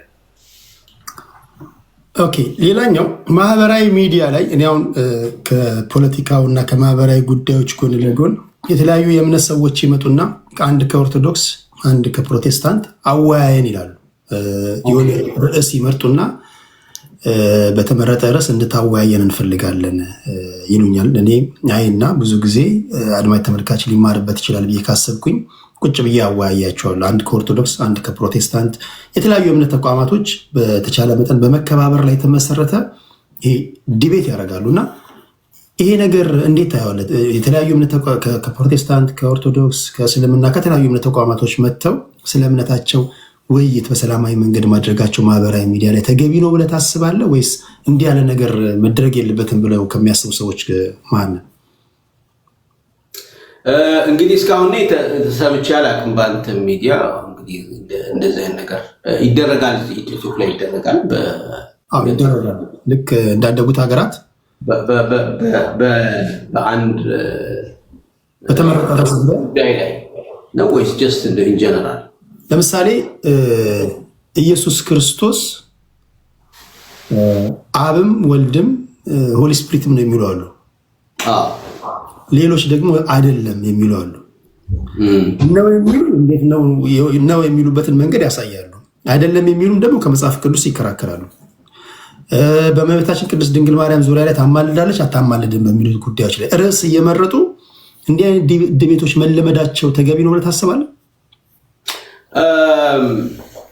ምንም ማለቴ አንዳንድ ነገሮች ያው አይ ቲንክ ምንድነው መነጋገራችን ዲስከስ ማድረጋችን ተገቢ ነው፣ ምንም ችግር የለውም። ግን የምፈራው ነገር ምንድነው እነዚህ ነገሮች በጣም የረጅም ዓመት የስነ መለኮት ጥናት ይጠይቃሉ። ዝም ብለን ትንሽ ቁንጭን ነገር ይዘን መተን የምናወራቸው ጉዳዮች አይደሉም እና ፍርሃቴ ምንድነው የኛ ሰው ሲናገር ምን ይላል? ምንድነው ትንሽ እውቀት ይገላል ይባላል አይደል? እና ስለዚህ እውቀታችን ወይም ደግሞ መረዳታችን ምን ያህል በዛ ጉዳይ ላይ ተዘጋጅተናል፣ ምን ያህል በዛ ጉዳይ ላይ አጥንተናል፣ ምን ያህል በዛ ጉዳይ ላይ ተዘጋጅተን ጊዜ ወስደን አካዳሚካሊ ቢሆን ማለት ነው እና በትምህርትም ደረጃ ቢሆን ምን ያህል ዝግጅት አድርገናል። ምክንያቱም ብዙዎችን ይዘን ነው ልንጠፋ የምንችለው፣ እንደገና ደግሞ ብዙዎችን ልናደን የምንችለው። ስለዚህ ምናልባት ከላይ የሆነ ነገር እንዳይሆን ያስፈራኛል። ሌላው ምንድነው እንግዲህ ያው የተለያየ አይነት እምነት ሊኖረን ይችላል እና ምን ቤተክርስቲያን ውስጥ የምናስተምረውና ቅድም እንዳልኩ ደቀ መዝሙር የምናደርጋቸው ሰዎች የምናስተምረው እና እነዛን ጌታ ኢየሱስ ክርስቶስን መስለው እንዲኖሩ የምናስተምረው እና በአደባባይ የምንናገረው ነገር በተወሰነ መልኩ ጥንቃቄ በሁለቱ መካከል ጥንቃቄ ሊኖርበት ይገባል ብዬ አስባለሁ። ምንድነው አንዳንዴ በአደባባይ መነገር የሌለባቸው ነገሮች አደባባይ ላይ ሲነገሩ፣ በአደባባይ መነገር ያለባቸው ነገሮች ደግሞ አደባባይ ላይ ሳይነገሩ ሲቀርቡ፣ እንደገና ደግሞ በቂ ዝግጅት የማድረጋችን ጉዳይ ያሳስበኛል። ትንሽ ነገር ይዘን ይሆን ወይ የምንነጋገረው? ምክንያቱም ብዙ መጽሐፍ፣ ብዙ የስነ መለኮት አዋቂዎች ብዙ የጻፉበትን ነገር እኛ ብዙ ያሉበትን ነገር እኛ በቃ አንድ ጥግ ላይ ይዘን አንዷን ብቻ ይዘን ጀስት በቃ በ15 ደቂቃ ውስጥ ያን ኤክስፕሌን ለማድረግ በአንድ ሰዓት ውስጥ ያን ኤክስፕሌን ለማድረግ መሞከር። ምክንያቱም ስነ መለኮት በጣም ሰፊ ነው፣ በጣም ሰፊ ነው፣ በጣም ብዙ ዝግጅት ይጠይቃል እና ያ ያስፈራኛል እና ያው ዘመናችንም ደግሞ ያው ብዙ ነገር ይሄ ከላይ ሱፐርፊሻል የሆነ ነገር አይደል ያለው ዘመናችን ላይ እና አንደኛ በሌላውም ሳይድ ያለውን አመለካከት ለማየት ያንን ለመረዳት ያለን አንደርስታንዲንግ ምን ያህል ነው የሚለውን ነገር መረዳት ያስፈልጋል፣ ማየት ያስፈልጋል። እንደው ዝም ብለን እኛ ስለመሰለን ብቻ ሁሉ እሱ በአንድ ከረጢት ውስጥ መክተት የለብንም። ስለዚህ ምን ለማለት ብዬ ነው፣ ሰፊ ዋይድ የሆነ እንትን የሚጠይቅ ነገር ነው። ምክንያቱም እንዳለ አጠቃላይ ስትመለከተው ሁሉ ነገር ፖላራይዝድ ነው። በጣም ጥግ ፈር የለቀቀ አይደል? ጥግና ጥግ ላይ የያዘ ነገር ወደዛ ነው እየሄድን ያለ ነው አይደል? አካሄዳችን እንደሱ ነው። ፖለቲካው እንደሱ እየሆነ ነው። በሃይማኖቱም ደረጃ እንደሱ የሆነ ነው። ይሄ ማለት እምነታችን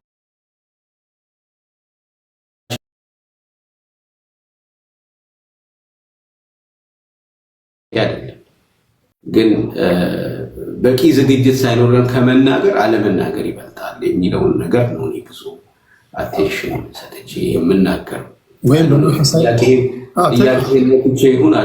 በጣም በደንብ ልከው ወይም በመንፈሳዊ ቋንቋ የቃል ሙላት ሳይኖራችሁ ለአደባባይ ላይ ውይይት ባትመጡ። ምክንያቱም አንዳንድ ጊዜ ከምታለሙት የምታጠፉት ሊበልጥ ስለሚችል ያለንበት ዘመን 21ኛው ክፍለ ዘመን ስለሆነ እያንዳንዱ ነገር ሪከርድ ስለሚደረግ ጥንቃቄ የሚያስፈልገው ነገር ስለሆነ ነው። ኦቨሮል ሀሳቡን ከዝቼዋለሁ።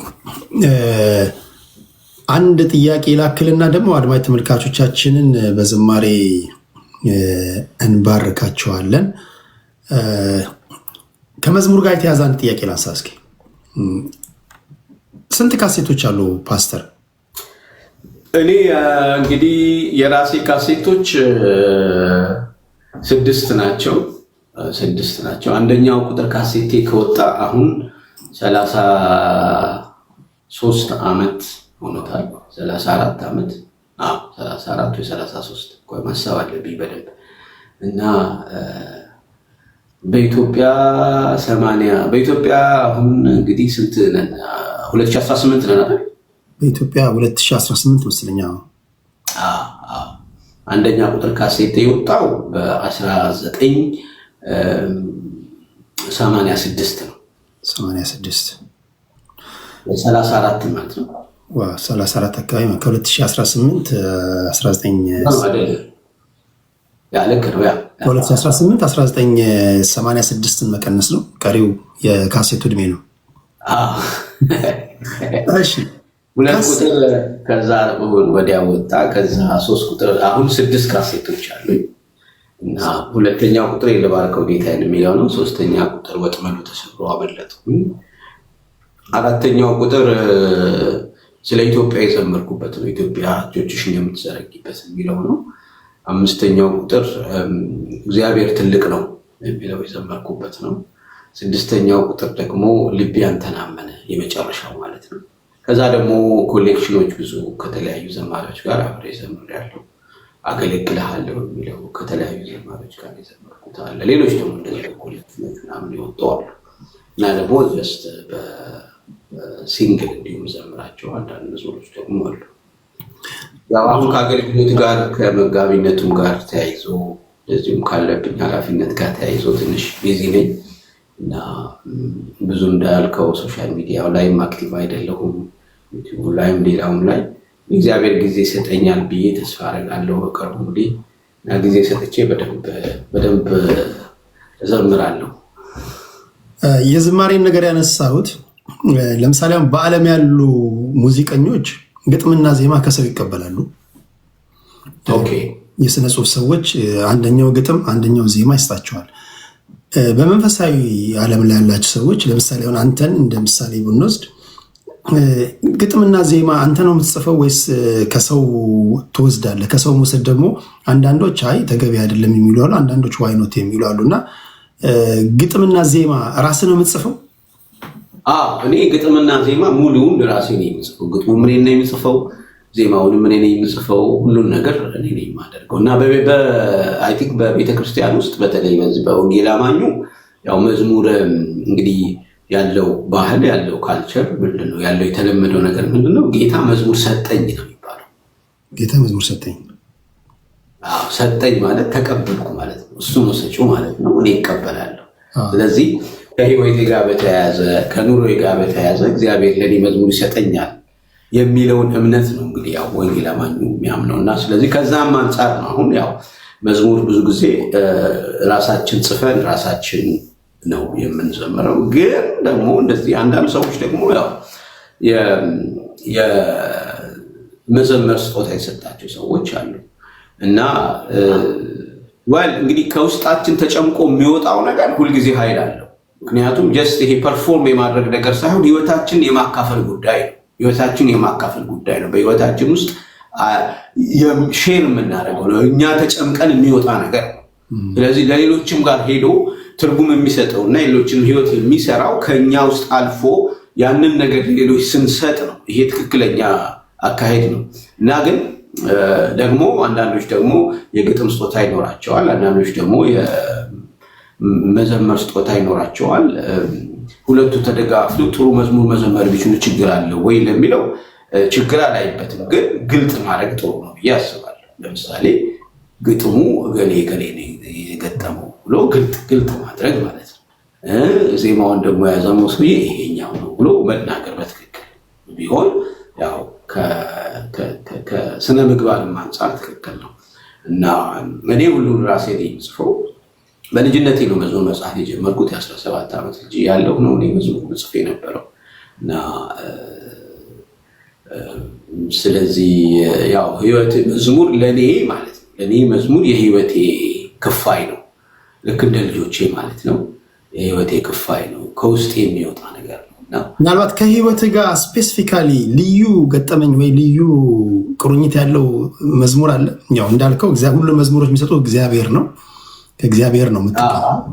ግን እንደው በተለየ ሁኔታ ይሄ መዝሙር የምትለው አለ? ከባድ ነው ቴዲ። ያው ብዙ እጠየቃለሁ፣ ብዙ ያው ስለዚህ ነገር የተለያዩ ሰዎች ይጠይቁኛል። ያው እንዲህ ነው ብዬ ስፔሲፊክ የሚለው መዝሙር ለማለት ይከብደኛል። ያው የህይወቴ አካል ስለሆነ ማለት ነው። ከልጅ ልጅ አበላልጡም ይላሉ። እና ትንሽ አስቸጋሪ ነው፣ ግን ያው ሁሉም ለኔ ትርጉም አለው። ይሄ ልጠይቅና ወደ ዝማሬ እንሄዳለን። 1978 ነው ወደ ጌታ ቤት እህቴ ይዛ ሄደች። ከዛ በፊት በዝማሬ የምታደምጣቸው ሰዎች ነበሩ? በስብከት ሳይሆን መዝሙራቸውን የምታደምጣቸው ወይም ከአንተ በፊት የነበሩ ዘማሪዎች እነማን ናቸው? ከእኔ በፊት እንግዲህ ያው ደረጀ ከበደ፣ ተስፋዬ ጋቢሶ፣ ታምራት ኃይሌ፣ ከዛ ደግሞ ወረድ ስንል ደግሞ ጌታ ያውቃልና ብሩክታይት፣ እኔን ግን በጣም ኢንፍሉዌንስ ያደረገኝ አሁን በህይወት የለም ታደሰ ሸቴ የሚባል በጣም የሚወደድ ዘማሪ ነበር እና በጣም ነበር የምወደው በጣም አሁን ወደ ጌታ ሄደዋል በህይወት የለም እና ታዴ በጣም የሚገርም ዘማሪ ነውና ይገርማል። የመጀመሪያ መዝሙር ስጀምር ራሱ ልክ የእሱን ነበር የሚመስለው ድምጼ። ሃይስኩል እያለሁ እሱ በየሃይስኩል ህብረቶች ምናምን እየሄደ ያገለግላል። በጊታር ነበር የሚዘምረው እና የሚገርምህ በቃ ልክ ታዴ ይዘምራል ከተባለ እኔ ሰፈሬ የቄራ ልጅ ነኝ ነግሬሃለሁ። ቅድም አልጠየቅከኝም። የት ሰፈር ልጅ ነህ ብለህ አልጠየቅክ። በጣም ይገርማል። ተቀይሜ ያለው ቴዲ የቄራ ሰፈር ልጅ ነህ? እሺ የቄራ ልጅ ነኝ። ከማለት ሁሉ የተለመደ ኢንተርቪው እንዳይሆን ብዬ ነው የተወለድክ የታደግ ሳይሆን መጨረሻ ላይ ልጠይቅህ እና ታዴ የሚዘምር ከሆነ ይገርማል። በቃ በእግሬ ሁሉ እስከ እንጦጦ ድረስ የሄድኩበት ጊዜ አለ እና ታዴ በጣም ነበር የምወድ። በጣም ኢንፍሉዌንስ አድርጎኛል። አሁን በህይወት የለም። መዝሙሮቹን ሰምተህ እንደሆነ አላውቅም። እንደውም አንድ የእሱ መዝሙር እንዘምር እንጂ ታዴ። ደስ ይለኛል። ኧረ ደስ ይለኛል።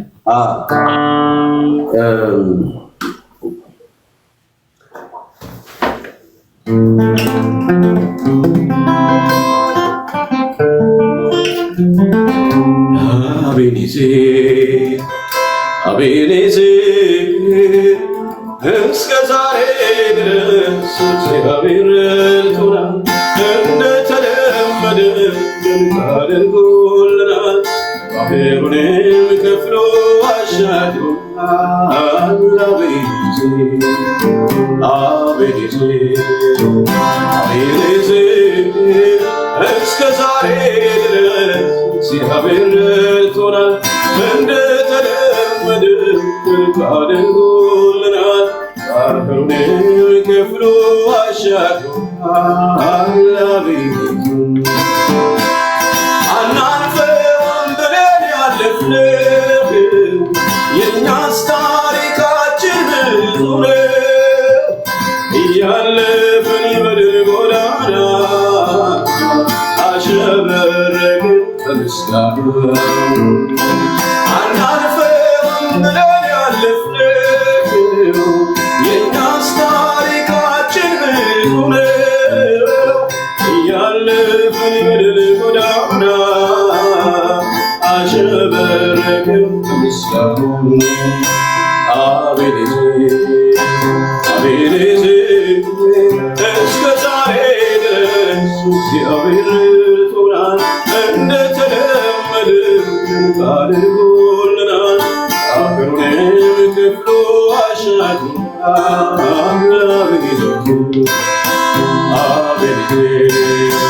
አቤኔዜር እስከ ዛሬ ድረስ እግዚአብሔር ረድቶናል። እንደተለመደ አድርጎልናል። ባህሩንም ከፍሎ አሻግሮናል።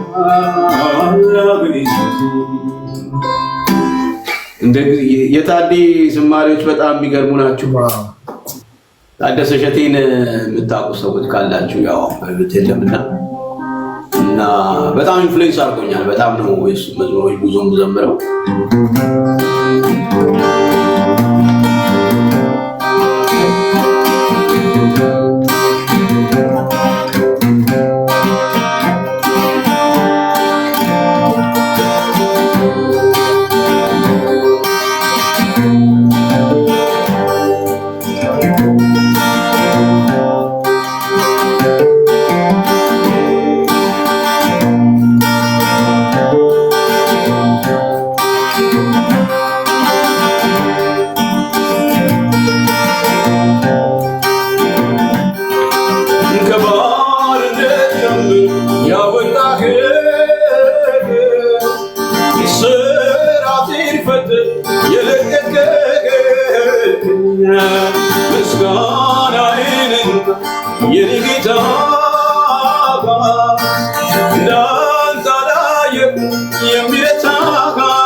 የሕይወት ምንጭነት ለተጠማ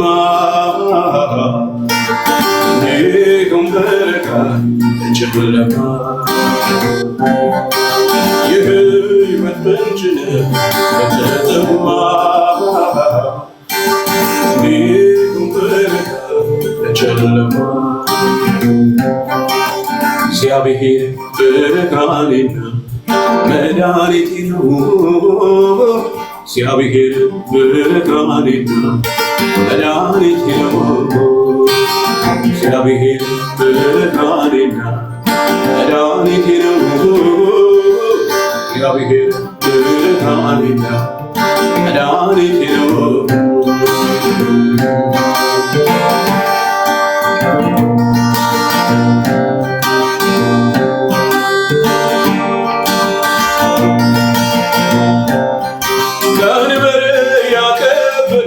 በጫንቃዬ የነፍሴ ፈላጊ ባላንጣዬ እግዚአብሔር ከእግሬ ስር አስገዛልኝ እንድቀጠቅጥ አደረገ። ሰልፉ ቢነሳብኝ ልቤ አይፈራ ጌታ ብርሃኔ ነው ለዘላለም። ሰልፉ ቢነሳብኝ ልቤ አይፈራ ጌታ ብርሃኔ ነው ለዘላለም። እግዚአብሔር ብርሃኔና መድኃኒቴ ነው። እግዚአብሔር ብርሃኔና መድኃኒቴ ነው። እግዚአብሔር ብርሃኔና መድኃኒቴ ነው። እግዚአብሔር ብርሃኔና መድኃኒቴ ነው። ከባርነት ቀንበር ያወጣኸኝ እስራቴን ፈትል የለቀቅኸኝ ምስጋናዬን እንኳ የኔ ጌታ ጌታን ካላየሁ የሚረታ የሕይወት ምንጭ ለተጠማ እንዲሁም ብርሃን ለጨለማ የሕይወት ምንጭ ለተጠማ እንዲሁም ብርሃን ለጨለማ እግዚአብሔር ብርሃኔና መድኃኒቴ ነው። እግዚአብሔር ብርሃኔና መድኃኒቴ ነው።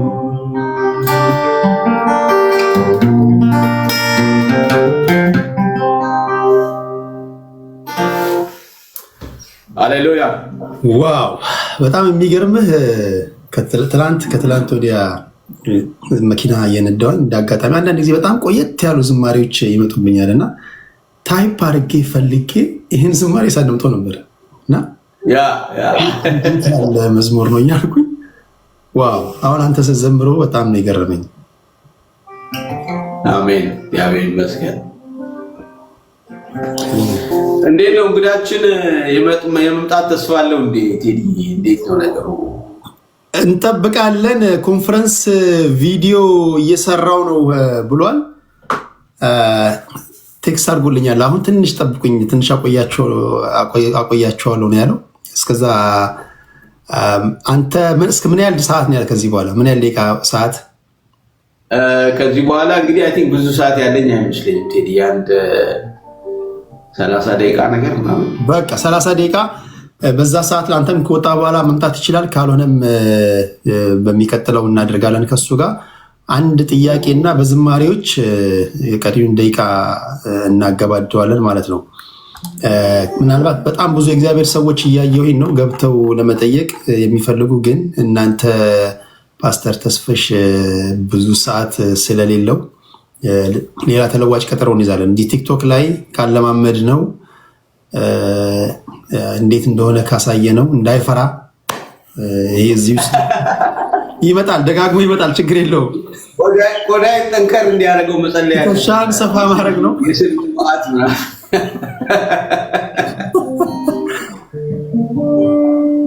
ገና ነው የኛ ኢየሱስን ዘምር።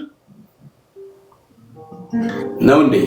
ገናናው የኛ ኢየሱስ ይላሉ አንተን ጠርቶ ያው ብዙ ይጻፋል። እንግዲህ ያው እንዳልከው ሁሉንም ለመዘመር አይቻልም። ያው ይሳት እንትን ስላለ እና እንዳልከው ለሌላ ጊዜ ክፍል 2 ብለን እንቀጥላለን።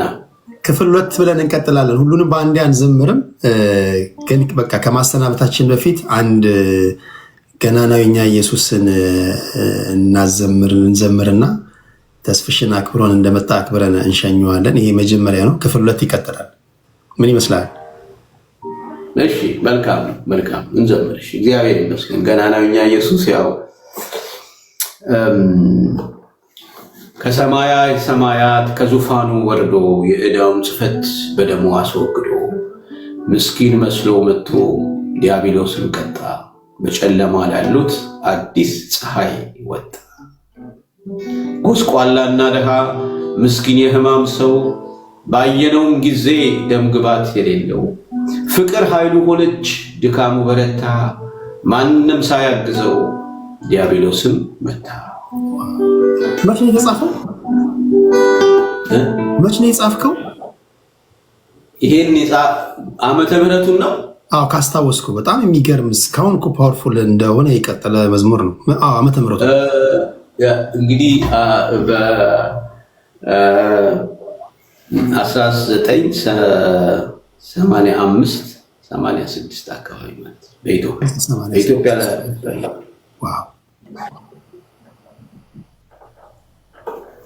ከካሴቶች እኩል አካባቢ ማለት ነው። 86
Hallelujah.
ይገኝል እንደሙና ገረከቱ ዓለመ ሰማያ አንዲ ቃም ወመናል ዛሬስ ዓለሙ አሽሮና እንሳይ ወደና ወደና አገናን ስተና በከራ ባንተናል መስናረ መስናረ አጋንካ መስናረ አጋንካ ለብሮ ለውደና ለለታ አጋንካ ለለታ አጋንካ ለለታ አጋንካ ለላረጉ መስናረ አጋንካ ለብሮ ለውደና መስናረ አጋንካ ለብሮ ለውደና ለለታ አጋንካ ለላረጉ ጌታ አጋንካ ለላረጉ ጌታ መስናረ አጋንካ ለብሮ ለውደና መስናረ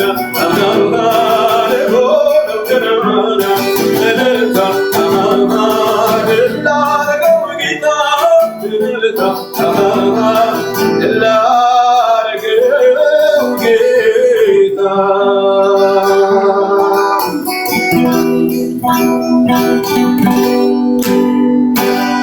ሃሌሉያ።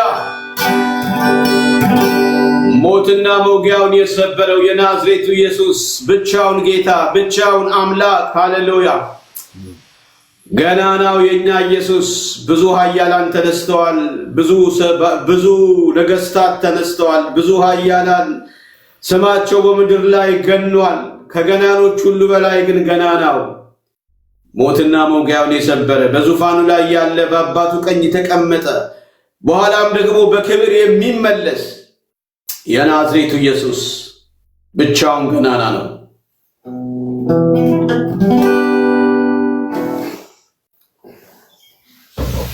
ዋው! እግዚአብሔር ይባርክ። በጣም የሚገርም ጊዜ ነው ያሳለፍነው። ዛሬ እንግዳችን የነበረው ከዚህ ቀደም እኔ ጋር እንግዳ ሆኖ የመጣው 2 ጊዜ የመጣው ፓስተር ተከስተ ጌትነት ነው። እንግዲህ የግል ጉዳይ ስለገጠመው ነው አንድ ቪዲዮ የሰራ ስቱዲዮ ውስጥ ስለሆነ ነው ሰዓት እንዳጋጣሚ ያልበቃው። በቻለበት ሰዓት እንደሚመጣ ነግሮኛል። በሚቀጥለውም ደግሞ ይሄ መጨረሻ አይደለም፣ በሚቀጥለውም የምንገናኝ ይሆናል። እንደው ከመውጣት በፊት የመጀመሪያው አክብረኸኝ እኔን ትንሹን ልጅ እዚህ ሶሻል ሚዲያ ላይ አምነህብኝ አድማጭ ተመልካቾችን የእግዚአብሔርን ቃል ያለፍክበትን የህይወት ሂደት ለማስተማር የእግዚአብሔርን ቃል ለማስተማር ልምድን ለማካፈል ስለመጣ ከልብ ነው የማመሰግነው። ዛሬ ስለጋበዝከኝ ጊዜ ስለሰጠኸኝ እኔም እግዚአብሔር ይባርክ። ይህን እድል ስለሰጠኸኝ ብዙዎችን እንዳገኝ ብዙዎችን ወደዚህ ነገር ደግሞ እንድተዋወቅ እድሉን ስለከፈትክልኝ በጣም እግዚአብሔር ይባርክህ። አመሰግናለሁ። በዚህ ያላችሁ በእውነት እንጠቀማለን። ከዚህ ውስጥ የምንማረው ነገር አለ፣ የምንጠቀመው ነገር አለ ብላችሁ ውድ ጊዜያችሁን ሰውታችሁ እኔን ለመስማት ጊዜ የወሰዳችሁ ሁሉ በዚህ ያላችሁ ሁሉ በጣም እግዚአብሔር ይስጥልኝ። ቴንኪ በጣም ነው የማመሰግናችሁ።